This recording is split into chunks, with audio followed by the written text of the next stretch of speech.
வணக்கம். தமிழ் ஃபுட் கார்னரில் இன்றைக்கி அவரக்காய் பொரியல் பண்ண போகிறோம். சுவை வந்து ரொம்ப நல்லாயிருக்கும். நீங்களும் இதே மெத்தடை ஃபாலோ பண்ணி ஒரு தடவை ட்ரை பண்ணி பாருங்கள். சாம்பார், ரசம், காரக்குழம்பு எல்லாத்துக்கும் சைட் டிஷ்ஷாக வச்சு சாப்பிட்றதுக்கு ரொம்ப அருமையாக இருக்கும்.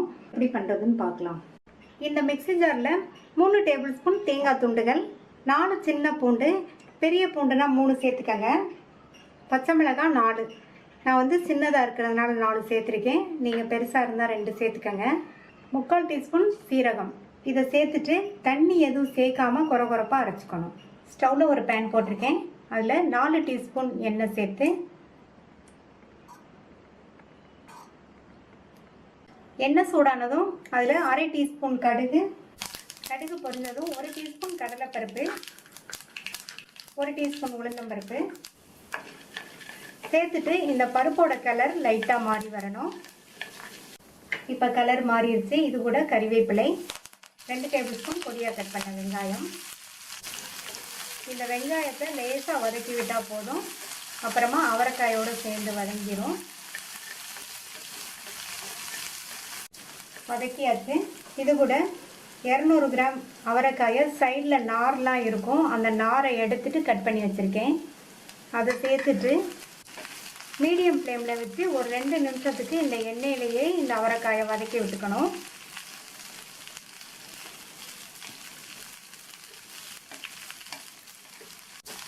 ரெண்டு நிமிஷமாக நல்லா வதக்கி விட்டாச்சு. இப்போ இது கூட 2 பிஞ்ச் மஞ்சள் தூள், இதுக்கு தேவையான அளவு உப்பு சேர்த்துட்டு நல்லா 2 கை அளவு தண்ணி தெளிச்சுக்கணும்.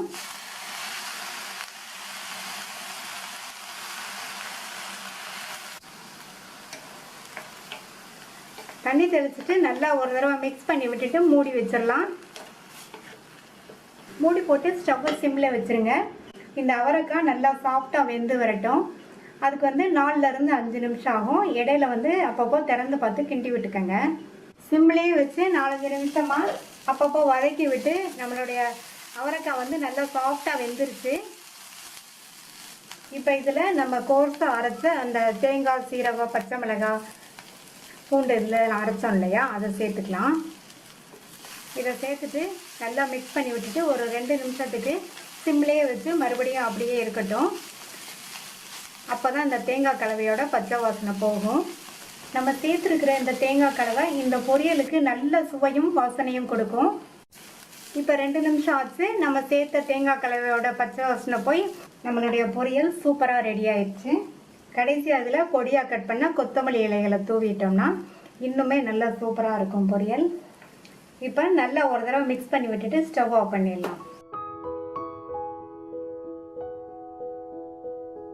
டிஃப்ரெண்ட்டான ரெசிபி பண்ண போகிறோம். அவரைக்காய் துவட்டல் பண்ணுறதுக்கு 200 கிராம் அவரைக்காவை கழுவிட்டு சைடில் உள்ள நார்லாம் எடுத்துட்டு இந்த மாதிரி சைஸாக கட் பண்ணி வச்சுக்கோங்க. இந்த டிஷ்ஷுக்கு ஒரு பவுடர் ரெடி பண்ணணும். ஒரு கடாயில் வந்து 3 டீஸ்பூன் பச்சரிசியும் 2 காஞ்ச மிளகாவும் சேர்த்துருக்கேன். இதை வந்து ட்ரை ரோஸ்ட் பண்ணிக்கலாம். இந்த அரிசியை லைட்டாக பொன்னிறமாக வர வரையும் வறுத்துக்கலாம். நம்ம வறுத்து அரைக்க போகிற பவுடர் தான் இந்த டிஷ்ஷுக்கே ரொம்ப டேஸ்ட்டு கொடுக்கும். அரிசி வறுபட்டு லைட்டாக பொன்னிறமாக வந்துடுச்சு. இப்போ ஸ்டவ் ஆஃப் பண்ணிடலாம். நான் 2 காஞ்ச மிளகாய் சேர்த்துருக்கேன். நீங்கள் உங்கள் காரத்துக்கு தகுந்தபடி கூட்டியோ குறைச்சோ சேர்த்துக்கங்க. இதை வேறு பிளேட்டுக்கு மாற்றிட்டு ஆறணுன்னா பவுடர் பண்ணி எடுத்துகிட்டு வந்துடலாம். ஒரு கடாயில் 1.5 டீஸ்பூன் எண்ணெய் சேர்த்துக்கலாம். எண்ணெய் சூடாயிடுச்சு. 1 டீஸ்பூன் கடுகு சேர்த்துக்கலாம். கடுகு பொரியும் போது 1 பிஞ்ச் பெருங்காய பவுடர் சேர்த்துக்கலாம். கூடவே கருவேப்பிலை, அது கூட கட் பண்ணி வச்ச அவரைக்காயை சேர்த்துக்கலாம். சேர்த்துட்டு இது நல்லா ஒரு வதக்கி விட்டுறலாம். ஜஸ்ட் 1 நிமிஷம் வதக்கிக்கோங்க எண்ணெயிலேயே. 1 பிஞ்ச் மஞ்சள் தூள், தேவையான அளவு உப்பு சேர்த்துட்டு நல்லா மிக்ஸ் பண்ணி விட்டுக்கோங்க. ஜஸ்ட்டு இந்த காயெல்லாம் முங்குற அளவுக்கு தண்ணி சேர்த்துக்கோங்க. மூடி போட்டுடலாம். காய் சாஃப்டாகி நல்லா வேகட்டும். இடையில ஓப்பன் பண்ணி கிண்டி விட்டுக்கோங்க. சேர்த்த தண்ணியெல்லாம் வற்றி காய் நல்லா சாஃப்டாக வெந்துருச்சு.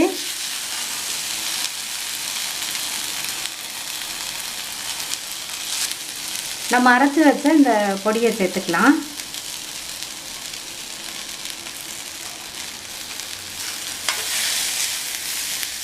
நம்ம ட்ரை ரோஸ்ட் பண்ணி இந்த பவுடர் சேர்த்தோம்ல, சேர்த்ததுனால நல்லா வந்து அவரைக்காய் நல்லா உதிராக இருக்குது.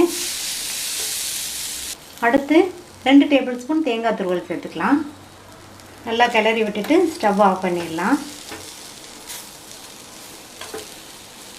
இந்த துவட்டல் வந்து வேகமாக ரெடி ஆகிடும், டேஸ்ட்டும் ரொம்ப நல்லாயிருக்கும். அவரைக்காய் துவட்டல் ரெடி ஆயிடுச்சு. அவரைக்காய் பொரியல் பண்ண போகிறோம். 1/4 கிலோ அவரைக்காயை வாஷ் பண்ணி வச்சுருக்கேன். இந்த அவரைக்காயில் 2 ஓரங்கள்லையும் நார் இருக்கும். அந்த நாரை எடுத்துட்டு கட் பண்ணி வச்சுக்கலாம். அவரைக்காயை கட் பண்ணியாச்சு. இந்த மாதிரி சைஸ் துண்டுகளாக கட் பண்ணிக்கணும். இந்த பொரியலில் சேர்க்குறதுக்கு ஒரு பொடி வறுத்தரைக்கணும். ஸ்டவ்வில் ஒரு கடாய் போட்டு சூடு பண்ணியிருக்கேன். அதில் 1 டேபிள் ஸ்பூன் கடலைப்பருப்பை சேர்த்துட்டு இந்த கடலைப்பருப்பு ஓரளவு கலர் மாதிரி வர அளவுக்கு வறுத்துக்கணும். இது கூட 2 டீஸ்பூன் பச்சரிசியை சேர்த்து வறுத்துக்கலாம். இப்போ பருப்பும் நல்லா வறுபட்டுருச்சு, அரிசியுமே நல்லா பொரிஞ்சிருச்சு. ஸ்டவ் ஆஃப் பண்ணிவிட்டு இதில் 1 டீஸ்பூன் சீரகம் சேர்த்து வறுத்துக்கலாம். சீரகம் வந்து கடாய் ஹீட்லேயே நல்லா வறுபட்டுரும். இது ஆறுனதுக்கப்புறமா மிக்ஸி ஜாரில் சேர்த்துடலாம். இதை நைஸாக அரைச்சிடாம லேஸ் குறகுறப்பான பவுடரை அரைச்சிக்கலாம். அப்போ தான் இந்த பொரியல் நல்லாயிருக்கும். இந்த கடாயில் 4 டீஸ்பூன் எண்ணெய் சூடாயிடுச்சு. அதில் 1/2 டீஸ்பூன் கடுகு, 1 டீஸ்பூன் உளுந்தம்பருப்பு, 1/4 கப் அளவுக்கு பொடியாக கட் பண்ண வெங்காயம், 2 கட் பண்ண காஞ்ச மிளகாய், அடுத்து கறிவேப்பிலை, எல்லாத்தையும் 1 நிமிஷத்துக்கு நல்லா வதக்கி விட்டுட்டு கட் பண்ணி வச்ச அவரைக்காயை சேர்த்துக்கலாம். அவரைக்காயை சேர்த்துட்டு எண்ணெயிலேயே இதை 2 நிமிஷத்துக்கு நல்லா வதக்கி விட்டுக்கணும். ஹை ஃப்ளேமில் வச்சு வதக்கிக்கோங்க. இந்த பொரியலுக்கு காரத்துக்கு நான் மிளகாத்தூள் எதுவும் சேர்க்க போகிறதில்ல. அதுக்கு பதில் நான் வந்து 2 காஞ்ச மிளகாய் கிள்ளி சேர்த்துருக்கேன். இது கூட 1/4 டீஸ்பூனில் பாதி மஞ்சள் தூள், இந்த பொரியலுக்கு தேவையான அளவு உப்பு சேர்த்துட்டு 1 கை அளவுக்கு தண்ணி தெளிச்சுக்கலாம். தண்ணி தெளிச்சுட்டு நல்லா எல்லாத்தையும் ஒன்று போல மிக்ஸ் பண்ணி விட்டுட்டு மூடி வச்சிடலாம்.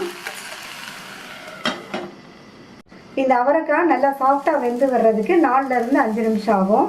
ஸ்டவ்வை மீடியம் ஃப்ளேமில் வச்சுக்கோங்க. அப்பப்போ திறந்து பார்த்து கிண்டி விட்டுக்கோங்க. அவரைக்காய் குழையாமல் நல்லா கரெக்டாக சாஃப்டாக வெந்திருக்கு. அடுத்து இதில் நம்ம அரைச்ச அந்த பொடியை சேர்த்துக்கலாம். நான் இந்த பொடி 2 டேபிள் ஸ்பூன் அளவுக்கு சேர்த்துருக்கேன். மீதி பொடியை வேறு ஏதாவது பொரியல் பண்ணும்போது யூஸ் பண்ணிக்கோங்க. பொடி சேர்த்துட்டு நல்லா ஒரு தடவை மிக்ஸ் பண்ணி விட்டுக்கலாம். அவரைக்காயை ப்ளைனாக பொரியல் பண்ணுறதை விட இந்த மாதிரி பொடி சேர்த்து பண்ணுங்கள். டேஸ்ட் வந்து ரொம்ப நல்லாயிருக்கும். இதில் வந்து தேங்காய் துருவல் சேர்த்துக்கலாம். நான் 2 டேபிள் ஸ்பூன் தேங்காய் துருவல் சேர்க்குறேன். நல்லா மிக்ஸ் பண்ணி விட்டுட்டு ஸ்டவ் ஆஃப் பண்ணிடலாம். டிஃபரெண்ட்டான டேஸ்ட்டில் சூப்பராக பொடி போட்ட அவரைக்காய் பொரியல் ரெடி. நீங்களும் அவரைக்காய் பொரியலை இதே மெத்தடில் ட்ரை பண்ணி பார்த்துட்டு உங்கள் கமெண்ட்ஸை சொல்லுங்கள். இது வரைக்கும் தமிழ் ஃபுட் கார்னர் சேனலை சப்ஸ்கிரைப் பண்ணாதவங்க சப்ஸ்கிரைப் பண்ணிவிட்டு பக்கத்தில் உள்ள பெல் பட்டனை கிளிக் பண்ணிக்கோங்க. தேங்க்யூ.